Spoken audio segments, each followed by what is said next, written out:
ایک جملہ کسی کی زندگی بدل سکتا ہے۔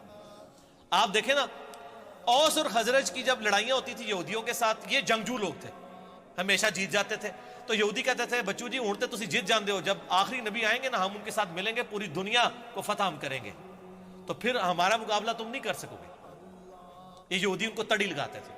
قرآن میں بھی اشارتاً ذکر ہے کہ اس نبی کے آنے سے پہلے سورۃ البقرہ میں تم اس نبی کے وسیلے سے اللہ کی طرف دعائیں کیا کرتے تھے، اس حوالے سے کہ اللہ اس نبی کو جلدی جلدی بھیج، اور آج جب وہ نبی آ گیا تو تم پہلے منکر ہو گئے ہو یہودیوں۔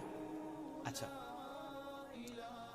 اب جب اوس اور خزرج حج کرنے کے لیے گئے نا مکہ اور مدینے، مکہ شریف مدینہ شریف سے، وہاں ان کو پتہ چلا کہ ایک پیغمبر ہونے کا دعویٰ کر رہا ہے شخص محمد ابن عبداللہ، اور نبی علیہ السلام بھی مشرکین عرب کے خیموں میں جا جا کے ان کو اللہ کی بات کرتے تھے۔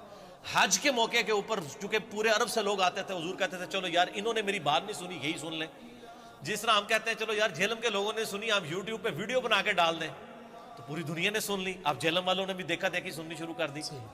اینڈ پہ جس طرح فتح مکہ کے بعد اہل عرب نے بھی اسلام قبول کر لیا، تو نبی علیہ السلام کہتے ہیں چلو یار یہ میری بات سنیں، اور ابو لہب خبیث پیچھے پیچھے چلتا تھا، وہ کہتا تھا یہ میرا بھتیجا ہے، یہ پاگل ہو گیا، اس کی بات نہ سنو۔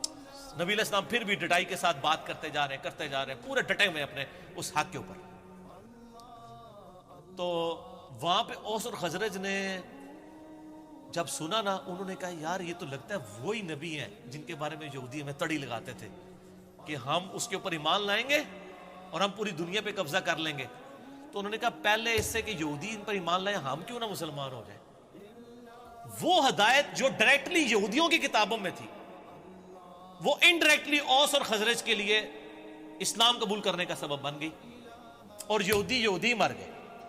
ہائے ہائے ہائے، قرآن کی تفسیر لکھنے والے ایاک نعبد و ایاک نستعین بابوں کو پکارتے مر گئے، ان کا ترجمہ پڑھ کے لوگوں نے اللہ کو پکارنا شروع کر دیا۔ یہ قسمت کی بات ہے سر۔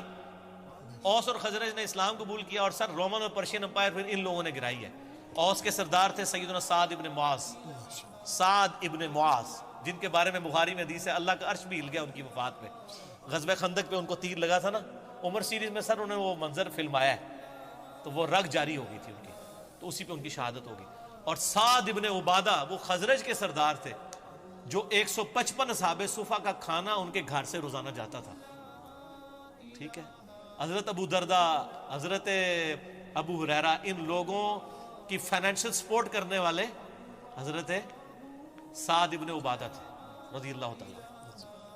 تو سر ان لوگوں نے بات کسی اور کو سمجھائی گئی، تبدیلی کہیں اور آ گئی، بک کہاں اور تھی، تبدیلی کہیں اور آ گئی۔ اس لیے آپ کو کہا جاتا ہے آپ سچی بات کریں تو انشاءاللہ تعالیٰ بات پھیلے گی۔ ایون جھوٹی چیزیں بھی، ایمینوئل کانٹ کہاں گئے، جرمن فلاسفر ہے، فلاسفی جا کے رشیا نے لے لی، آدھی دنیا پہ قبضہ کر لیا، کمیونزم۔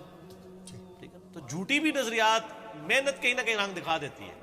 ٹھیک ہو گیا، تو سچائی تو پھر سچائی ہے سر۔